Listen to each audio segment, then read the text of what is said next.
Anitha Pushpavanam Kuppusamy Viha YouTube channel அன்பர்கள் அனைவருக்குமே அன்பான வணக்கம். நம்முடைய யூடியூப் சேனலில் மார்கழி மாதத்தை முன்னிட்டு தொடர்ந்து திருப்பாவை பாசுரங்களை விளக்கத்தோடு பார்த்துக்கிட்டு வர்றோம். இன்றைக்கு இந்த பதிவில் 17வது திருப்பாவை பாசுரத்தின் விளக்கத்தை பார்ப்பதற்கு முன்பாக இன்றைக்கு பிறந்த நாள் மற்றும் திருமண நாள் காண இருக்கின்ற அனைவருக்குமே என்னுடைய வாழ்த்துகள். உங்களுடைய வாழ்க்கையில் நீங்கள் அனைத்து நலங்களும் வளங்களும் கிடைக்கப்பெற்று நீடூழி வாழணும்னு அந்த கோபாலன்கிட்டையே நான் வேண்டிக்கிறேன். இந்த காணொளியை காண்கின்ற அனைவருக்குமே இந்த நாள் இனிய நாளாக அமையட்டும். நம்முடைய திருப்பாவை பாசுரங்களை தொடர்ந்து பார்க்கின்ற சிலர் நல்லா இருக்குது, இப்போ தான் நாங்கள்லாம் அர்த்தம் தெரிஞ்சுக்கிட்டோம், சுவைபட சொல்கிறீங்க அப்படின்ற மாதிரிலாம் தகவல் கமெண்ட்டில் தெரிவிச்சிருக்கீங்க. உங்களுக்கெல்லாம் என்னுடைய நன்றியை நான் தெரிவிச்சுக்கிறேன். இன்னும் நிறைய பேர் பார்த்து இதனால் பயனடையணும். ஏன்னா நல்ல பல கருத்துகள் இருக்குது. நம்ம இந்த மார்கழி மாதத்தில் ஒவ்வொரு வருடமுமே இந்த திருப்பாவை பாடல்களை பாட வேண்டும். அதனால் எப்படி பாடணும், அதன் விளக்கம் என்ன அப்படின்றது எல்லாருமே தெரிஞ்சுக்கணும் இல்லையா? அந்த நல்ல எண்ணத்தில் தான் ஒவ்வொருவருமே திருப்பாவை பதிவுகளை கொடுத்துக்கிட்டு இருக்கிறாங்க. என்னுடைய நோக்கமும் அப்படித்தான். சரி, நம்ம இப்போது ஆண்டாள் நாச்சியார் அருளி செய்த 17வது திருப்பாவை பாடல் என்ன அப்படின்றத முதல்ல படிச்சிருவோம். அம்பரமே தண்ணீரே சோரே அரஞ்செய்யும் எம்பெருமான் நந்தகோபாலாய் எழுந்திராய், கொம்பனார்க்கெல்லாம் கொழுந்தே குலவிளக்கே எம்பெருமாட்டி யசோதாய் அறிவுராய், அம்பர மூடறுத்து ஓங்கி உலகளந்த உம்பர் கோமானே உறங்காது எழுந்திராய், செம்பொற் கழலடி செல்வா பலதேவா உம்பியும் நீயும் உறங்கேலோர் எம்பாவாய். இதுதான் 17வது திருப்பாவை பாசுரத்தின் பாடல் வரிகள். நம்ம நேற்றைக்கு 16வது பாடலில் என்ன பார்த்தோம் அப்படின்னா, இந்த ஆயர்குல பெண்கள் எல்லாருமே சேர்ந்து கிருஷ்ணனை பார்க்கறதுக்கு கிருஷ்ணனுடைய வீட்டுக்கு போகிறாங்க. அங்கே முதல்ல யார்கிட்ட பேசுகிறாங்க அப்படின்னு பார்த்தீங்கன்னா, அந்த வாயில் கதவை காப்பவன், அதாவது வாட்ச்மேன் அப்படின்னு சொல்லுவோம் இல்லையா, அந்த கிருஷ்ணனுடைய வீட்டை காவல் காப்பவனை பார்த்து நம்ம பாடுவதாக பாடல் அமைந்தது. இப்போது அந்த காவல் காப்பவன் விட்டுட்டான், திறந்து விட்டுட்டான். அதாவது அவங்க பாடினது திறந்து விடு அப்படின்னு சொன்னதுக்கு எதிராக நீ எதுவும் சொல்லிடாதே, திறந்து விட்டுரு அப்படின்னு நல்ல நயம்பட மரியாதையாக சொன்னதில் அவன் கதவை திறந்து விட்டுட்டான். அதற்கு பிறகு இப்போது வீட்டில் உறங்கி கொண்டு இருக்கிறார்கள் இல்லையா, அவங்கள எழுப்பணும் இல்லையா? யார் யார் உறங்குறாங்க? கிருஷ்ணருடைய தகப்பனார் நந்தகோபர் உறங்குகின்றார், தாயார் யசோதை பிராட்டி உறங்குறாங்க, கிருஷ்ண பரமாத்மா உறங்குறாரு, அப்புறம் பார்த்திங்கன்னா அவருடைய அண்ணன் பலராமன் உறங்குறாங்க. இப்போ இவங்களை எழுப்பணும். எப்படி எழுப்புறாங்க அப்படின்றது தான் இந்த பாடலில் சொல்லப்பட்டிருக்கு. இந்த பாடலின் முதல் 2 வரிகளை நம்ம படித்து முதல்ல விளக்கத்தை பார்க்கலாம். அம்பரமே தண்ணீரே சோரே அரஞ்செய்யும் எம்பெருமான் நந்தகோபாலா எழுந்திராய். அம்பரமே தண்ணீரே சோரே அப்படின்னா என்ன சொல்கிறாங்கன்னா, அம்பரம் என்றால் ஆடை, உடை, சோறுன்னா சோறு நம்ம சாப்பிட்றது உணவு, தண்ணீரே அப்படின்னா தண்ணீர், எல்லாருக்குமே தெரிஞ்சது தான். இப்படி கிருஷ்ணருடைய வீட்டில் எப்போ யாருக்கு என்ன தேவையோ போய் நின்னாங்கன்னா, ஆடை வேணுமா இந்த ஆடையை வச்சுக்கோ, தண்ணி வேணுமா தண்ணியை குடி அப்படின்னு தண்ணீர் பந்தலே போட்டிருக்காங்க. உணவு வேண்டுமா, அங்கே பார்த்தீங்கன்னா அன்னதான கூடமே இருக்குது. எப்போவுமே எந்த நேரத்தில் போனாலும் அங்கே அன்னம் கிடைக்கும், சோறு கிடைக்கும், தண்ணீர் கிடைக்கும், உடுக்க உடை வேண்டும் அப்படின்னு கேட்டால் கிடைக்கும். அப்படி சகலமும் கிடைக்கக்கூடிய இடம் இது. பார்த்தீங்கன்னா கிருஷ்ணரால் மட்டும்தான் பண்ண முடியுமா அந்த வீட்டில்? கிருஷ்ணர் சமைச்சு கொடுக்குறாரா அப்படின்னு பார்த்தீங்கன்னா கிடையாது. அங்கே கிருஷ்ணருடைய தாய் யசோதா பிராட்டியார் சமைச்சு கொடுப்பாங்க. கிருஷ்ணருடைய தகப்பனார் இருக்காரு, அவரும் சேர்ந்து எல்லாரும் ஒரே நிலைப்பாட்டில் இருக்கும் பொழுது தான் நான் செய்கிறேன் அப்படின்னா வேண்டான்னு யாராவது தடுத்தாங்கன்னா செய்ய முடியுமா? கிடையாது. அங்கே ஒரு தர்மம் நடக்குது அப்படின்னு பார்த்தீங்கன்னா, ஒருத்தர் தர்மம் செய்ய போகும்பொழுது அங்கே ஒரு தாயோ இல்லை தகப்பனோ இல்லை வேறு யாராவது வீட்டில் இருக்கிறவங்க செய்யக்கூடாது அப்படின்னு சொன்னாங்கன்னா அந்த தர்மம் தடைபடும். ஆனால் இங்கே தர்மம் நடந்துக்கிட்டே இருக்கான். எப்படி எல்லாரும் ஒரு சேர எல்லாருடைய கருத்தும் ஒரே மாதிரி இருக்கான், செய்யணும், இல்லாதப்பட்டவங்களுக்கு கொடுக்கணும் அப்படின்னு. கிருஷ்ணனுடைய தகப்பனாருக்கும் தாய்க்கும் கூட இருக்கின்ற சகோதரர் கிருஷ்ண பரமாத்மா எல்லாருக்கும் அதே எண்ணம் இருக்கான். அப்போ பிறருக்கு கொடுக்க வேண்டும் என்றால் இவர்கள் எப்பேற்பட்ட ஒரு செல்வாக்குடன் செழிப்புடன் செல்வத்துடன் வாழ்ந்துட்டு இருப்பாங்க அப்படின்றத நம்ம இங்கே கருத்தில் கொள்ளணும்.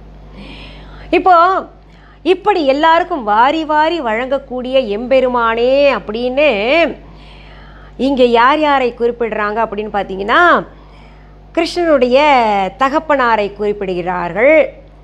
அடுத்தது பார்த்திங்கன்னா எம்பெருமானே அவர்கிட்ட போய் சொல்கிறாங்களாம், கண்ணனை கொஞ்சம் எழுப்ப மாட்டிங்களா அப்படின்னு தகப்பனார்கிட்ட முதல்ல போயிட்டு கிருஷ்ணனை எழுப்பி விடுங்க அப்படின்ற மாதிரி சொல்கிறாங்க. அடுத்த வரிகள் பார்த்துடலாம். இப்போது அதில் என்ன விளக்கம் இருக்குன்றது நம்ம தெரிஞ்சுக்கலாம். கொம்பனார்க்கெல்லாம் கொழுந்தே குலவிளக்கே எம்பெருமாட்டி யசோதாய் அறிவுராய். கொம்பனார்க்கெல்லாம் கொழுந்தே இப்படி யாரை சொல்கிறாங்க? யசோதை பிராட்டியை சொல்கிறாங்க, கிருஷ்ணனுடைய தாயை சொல்கிறாங்க. கொம்பனார்க்கெல்லாம் கொழுந்தே அப்படின்னா பெண்கள் இனத்திற்கே ஒரு பெருமை சேர்க்கக்கூடியவளே, கருணை மிகுந்தவளே, அழகான கண்களை உடையவளே. ஏற்கனவே பார்த்துட்டோம், யசோதையின் கண்கள் அவ்வளவு அழகாக இருக்கும், கருணை உடையதாக இருக்கும் அப்படின்ற மாதிரி. அப்போது இங்கே பெண் குலத்திற்கெல்லாம் ஒரு தலைவியாக விளங்கக்கூடியவளே, அழகான கண்களை உடையவளே அப்படின்னு சொல்கிறாங்க. அதில் பார்த்திங்கன்னா கொழுந்தே அப்படின்றாங்க. அதாவது அவங்க மாமியாராக வரப்போகிறாங்க அப்படின்னு தெரிஞ்சவங்க கூட இங்கே கொழுந்தே அப்படின்னு நல்லா உயர்த்தி குலவிளக்கே எம்பெருமாட்டி அப்படின்னு சொல்கிறாங்க. குலவிளக்குன்னா இந்த பெண்களுக்கு குலத்திற்கே விளக்காக வெளிச்சத்தை தரக்கூடியவளாக திகழ்கின்றாள் யசோதை அப்படின்னு இங்கே குறிப்பிடுறாங்க. யாராவது மாமியாரை இப்படி பாராட்டுவாங்களா? ஆனால் தன் கணவனை பெற்றவளை நாம் மதிக்க வேண்டும், அவர் பெருமையை உணரணும் அப்படின்றது தெளிவாக இங்கே எந்த மனதில் எந்த ஒரு குறுகுறுப்பும் இல்லாமல். ஏன்னா பொதுவாகவே இப்போ என்ன நடக்குது, பையனை பெற்றவன் வேண்டாம், நமக்கு மாப்பிள்ளை மட்டும் இருந்தால் நம்மக்கிட்ட போதும், இல்லை பையன் கணவர் மட்டும் நம்மக்கிட்ட இருந்தால் போதுன்ற ஒரு மனப்பாங்கோடு எல்லாருமே சிந்திக்க ஆரம்பிச்சிட்டோம். ஆனால் எம்பெருமாட்டி கொழுந்தே குலவிளக்கே அப்படின்னு ஒரு மாமியாரை யாராவது பாராட்டுவாங்களா? அந்த மாமியார் இவங்களுக்கு என்ன செஞ்சாங்க அப்படின்ற கூட அவங்க சிந்திச்சு பார்க்கல, பாராட்டுறாங்க. இவ்வளவு சிறப்பு வாய்ந்த, அதாவது குலவிளக்காக திகழ்கின்ற இவள் சிறப்பு வாய்ந்தவள். அந்த சிறப்பு வாய்ந்தவள் எம்பெருமாட்டியாக்கும், எங்களுடைய பெருமாட்டி, என்னுடைய பெருமாட்டி அப்படின்னு பெருமையாக சொல்கிறாங்க. யசோதை அம்மா நீங்கள் எழுப்ப மாட்டிங்களா, நீங்களாவது அறிவுரை சொல்லி கிருஷ்ணன்ட்ட எழுந்திருக்க சொல்லுங்க அப்படின்றதாக இந்த வரிகள் அமைஞ்சிருக்கு. இப்போ அடுத்த வரிகளை பார்க்கலாம். அம்பர மூடறுத்து ஓங்கி உலகளந்த உம்பர் கோமானே உறங்காது எழுந்திராய். அம்பர மூடறுத்து ஓங்கி உலகளந்த அப்படின்றது ஓங்கி உலகளந்த அந்த பாடலில் நம்ம பார்த்துருக்கோம். வாமன அவதாரம் எடுத்தார் இல்லையா? மகாபலி அவன் அசுரனாக இருந்து தேவர்களுக்கெல்லாம் துன்பத்தை கொடுத்த பொழுது கிருஷ்ண பரமாத்மா அவன்கிட்ட போயிட்டு முனிவர் ரூபத்தில் போயிட்டு தவம் இருப்பதற்காக இடம் கேட்டு 3 அடி அளந்தார் இல்லையா? ஓங்கி உலகளந்தார். அவர் வானளவுக்கும் பெருசாகிக்கிட்டே போனார். அப்படி வானளவுக்கு பெருசாயிட்டு போயிட்டு அந்த மகாபலியை ஆட்கொண்டார். அதாவது வதை செய்து தேவர்கள் உம்பர் கோமானே அப்படின்றாங்க. உம்பர் என்றால் இங்கே தேவர்கள் அப்படின்னு அர்த்தம். உம்பர்களுக்கு கோமானே அப்படின்னா தலைவனாக விளங்கக்கூடியவனே அப்படின்னு இங்கே குறிப்பிடுறாங்க. இப்படி புகழ்ந்து நீ எழுந்திருக்க மாட்டியா கண்ணா அப்படின்னு சொல்கிறாங்க. இப்போ அடுத்த வரிகளில் என்ன சொல்கிறாங்க அப்படின்றத பார்க்கலாம். செம்பொற் கழலடி செல்வா பலதேவா உம்பியும் நீயும் உறங்கேலோர் எம்பாவாய். செம்பொற் கழலடி அப்படின்னா செம்பொன்னால் செய்யப்பட்ட கழலை அணிந்தவனே பலதேவா அப்படின்றாங்க. பலதேவன் யார்? கிருஷ்ணனுடைய சகோதரன் இல்லையா? அந்த குடும்பத்தில் 4 பேர் இருக்காங்க. 4 பேரையும் எழுப்புவதாக அமைந்திருக்கிறது இந்த பாடல். பலதேவர்கிட்ட சொல்கிறாங்க, அப்பா பலதேவா நீ அவனுக்கு சோதரன் தானே, சகோதரன் தானே, உம்பியும் நீயும் உன்னுடைய தம்பியும் நீயும் தூங்கிக்கிட்டு இருக்கிறீங்களே, சீக்கிரத்தில் எழுந்துறீங்க, நீ எழுந்தாலாவது கண்ணனை எழும்ப மாட்டானா அப்படின்னு எப்படி சொல்கிறாங்க தகப்பனார்கிட்ட. அதாவது ஊருக்கே நீங்கள் தர்மம் செய்கின்ற நீங்கள் எழுப்பிடுங்க அப்படின்றாங்க. அடுத்தது பார்த்தீங்கன்னா எம்பெருமாட்டி குலவிளக்காக திகழ்கின்ற யசோதையே நீயாவது எழுப்ப மாட்டியா அப்படின்றாங்க. அடுத்தது பார்த்தீங்கன்னா கிருஷ்ணங்கிட்டையே எழுந்திரிப்பா, நீ பார்த்தீங்கன்னா இந்த சாதனை பண்ணியிருக்கே அது பண்ணியிருக்கே அப்படின்னு சொல்கிறாங்க. அடுத்தது பலராமன் கிட்ட சொல்கிறாங்க நீயாவது உன் தம்பியை எழுப்பிட்டு நீயும் அவனும் சேர்ந்து எழுந்துறீங்கப்பா அப்படின்னு சொல்கிறாங்க.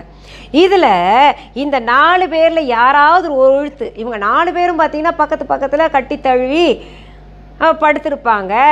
அப்போது இதில் ஒருத்தர் எழுந்திருச்சா கூட கண்ணன் எழுந்துருவான் அப்படின்றதுக்காக இப்படி பாடியிருக்காங்க. இதிலிருந்து ஒரு விஷயம் தெரியுது, நமக்கு தேவையானவங்க மட்டுமே போதும் அப்படின்னு ஆண்டாள் நாச்சியார் இங்கே பாடலை. எனக்கு என்ன உணர்த்துறாங்க, என்னுடைய கண்ணன் வீட்டில் எனக்கு கொழுந்தன் இருக்கின்றார், மாமியார் இருக்கின்றார், மாமனார் இருக்கின்றார் அப்படின்ற உறவுகளை எல்லாம் சொல்லி காட்டுகின்றார், நமக்கு உணர்த்துகின்றார். அடுத்தது பார்த்திங்கன்னா அவர்களெல்லாம் நாம் அனுசரித்து போக வேண்டும். அவர்கள் இல்லாமல் ஒன்றுமே கிடையாது. குடும்பம் அப்படின்னு எடுத்துக்கிட்டால் மாமனார் மாமியார் சகோதரன் அவர் கூட பிறந்திருந்தா அவர்கள், சகோதரி இருந்தால் அவங்க, அத்தனை பேரையும் நம்ம உறவாக கருத வேண்டும். கணவனை மட்டுமே தனியாக அப்படியே கூட்டிகிட்டு போயிடக்கூடாது அப்படின்றது அர்த்தமாக நம்ம ஆண்டாள் நாச்சியார் சொல்லியிருக்காங்க. இதில் மாமனார் மாமியாருக்கெல்லாம் மரியாதை கொடுத்துருக்காங்க, கொழுந்தனுக்கு மரியாதை கொடுத்துருக்காங்க, அவங்களையும் பார்த்திங்கன்னா வருந்தி பாடி எழுப்பியிருக்காங்க. இது நமக்கு என்ன சொல்லுதுன்னா, ஒரு குடும்பம் என்று இருந்தால் இது பொதுவாக நம்ம எடுத்துக்கணும். இப்போ பார்த்திங்கன்னா ஒரு ஆண்மகனையே சுட்டி காட்டி நம்ம எப்போவுமே சொல்லிக்கிட்டு இருக்கோம் இல்லையா. ஒரு ஆண்மகனை சுட்டி காட்டி பெண் வீட்டில் இருக்கக்கூடிய ஒரு பெண்ணை எடுத்திருந்தால் கூட அந்த பெண் வீட்டில் இருக்கக்கூடிய உறவுகளை அப்படித்தான் கொண்டாட வேண்டும் அப்படின்றது ஒரு நியதி இருக்குது. அதனால் தனி ஒருத்தராக வாழ்ந்துட முடியாது. ஒருத்தர் சார்ந்து தான் இருக்கிறாங்க. அந்த குடும்பத்தில் யாராவது ஒருத்தரை விட்டுட்டோன்னா கூட அந்த குறுகுறுப்பு மனதில் இருந்துட்டு என்னைக்காவது அது வெளிப்படும். நீ என்னுடைய அம்மாவுக்கிட்டேருந்து தனியாக பிரிச்சுட்டு வந்துட்டியே, எங்கள் அப்பாட்டிருந்து தனியாக பிரிச்சுட்டு வந்துட்டியே அப்படின்ற மாதிரி எல்லாம் என்னைக்காவது ஒரு நாள் வெளிப்படும். அதனால தான் பார்த்தீங்கன்னா இது எல்லாரையும் அனுசரித்து எல்லா உறவுகளையும் பாராட்டி வாழணும்னு இந்த திருப்பாவை பாசுரத்தில் ஆண்டாள் நாச்சியார் நமக்கு உணர்த்தி இருக்கிறார். இது உயர்ந்த குணம், இதை நாமும் கற்றுக்கொள்ள வேண்டும். சரி, இந்த பாசுரம் கட்டாயம் உங்களுக்கு பிடிச்சிருக்கும். இதை உங்களுடைய உற்றார் உறவினர்கள் நண்பர்கள் எல்லாருக்கும் பகிரணும்னு நான் உங்ககிட்ட வேண்டிக்கிறேன். இது வரைக்கும் என்னுடைய யூடியூப் சேனலை சப்ஸ்கிரைப் பண்ணாதவங்க உடனே சப்ஸ்கிரைப் பண்ணிக்கோங்க. பக்கத்தில் கோயில் மணி போன்ற ஒரு பெல் ஐக்கான் பட்டன் காமிக்கும், அதை தொட்டு விடுங்க. அதில் ஆல் என்கின்ற ஆப்ஷனையும் தொட்டு விடுங்க. அப்போ தான் நான் பதிவிடுகின்ற பதிவுகள் அத்தனைவே தொடர்ந்து உங்களுடைய கவனத்திற்கு சேரும். நிறைய பேர் என்ன சொல்கிறீங்க, எங்களுக்கு உங்களுடைய வீடியோவே வரமாட்டேங்குதுமா அப்படின்னு. அதுக்கு காரணம் என்ன அப்படின்னு பார்த்தீங்கன்னா, நீங்கள் இந்த கோயில் மணி போல் இருக்கிற அந்த பெல் ஐக்கான் இருக்கு இல்லையா, அதில் ஆல் என்கின்ற ஆப்ஷனை தொட்டு விட்டுருக்க மாட்டீங்க, அதனால தான் வந்திருக்காது. சரி, இப்போ நம்மளுடைய விஹா ஆன்லைன் பற்றி சொல்கிறேன். விஹா ஆன்லைன் என்பது என்னால் நடத்தப்படுகின்ற ஆன்லைன் ஷாப். இது வரைக்கும் எங்களுடைய Viha online shopping app download பண்ணாதவங்க உடனே ப்ளே ஸ்டோர் ஆப் ஸ்டோருக்கு போயிட்டு தம்ப்நெயிலில் கொடுக்கப்பட்டு இருக்கின்ற விஹா ஆன்லைன் என்கின்ற ஸ்பெல்லிங் பார்த்துட்டு டெக்ஸ்ட் பண்ணுங்கள், டவுன்லோடு பண்ணிக்கோங்க. டவுன்லோட் பண்ண பின்னாடி நீங்கள் பார்க்க வேண்டியது மிஸ்ஸஸ் அனிதா குப்புசாமி விஹா அப்படின்ற பச்சை எழுத்தில் இருக்கா அப்படின்றத பார்த்துட்டு உறுதிப்படுத்திக்கோங்க. நீங்கள் பொருள்கள் வெப்சைட் மூலமாக பார்க்கணும் அப்படின்னு நினச்சிங்கன்னா www.viha.online அப்படின்ற இ-காமர்ஸ் வெப்சைட்டில் போயிட்டு நீங்கள் பார்த்து கொள்ளலாம். அதில் நிறைய புதிய பொருள்கள் தினமுமே நாங்கள் அப்லோடு பண்ணிக்கிட்டு இருக்கிறோம். நிறைய ஆன்மீக பொருள்கள், நிறைய பார்த்திங்கன்னா ஐம்பொன் ஹாரம் நகைகள் எல்லாம் இருக்குது. நல்ல நல்ல புதிய புதிய புடவைகள் இருக்குது. இன்னும் பல பொருள்கள், ஆன்மீக பொருள்கள், நான் ஹேண்ட்மேட் சோப்ஸ், நிறைய தோல் பிரச்சனைகள் எல்லாம் தீர்த்து வைக்கணும், போய் பாருங்கள். பொருள்களை நேரில் பார்த்து வாங்கணும் அப்படின்னு நினைக்கிறவங்களுக்காக சென்னை ராஜா அண்ணாமலைபுரத்தில் நாங்கள் விஹா ஷாப் நடத்திக்கிட்டு இருக்கோம்.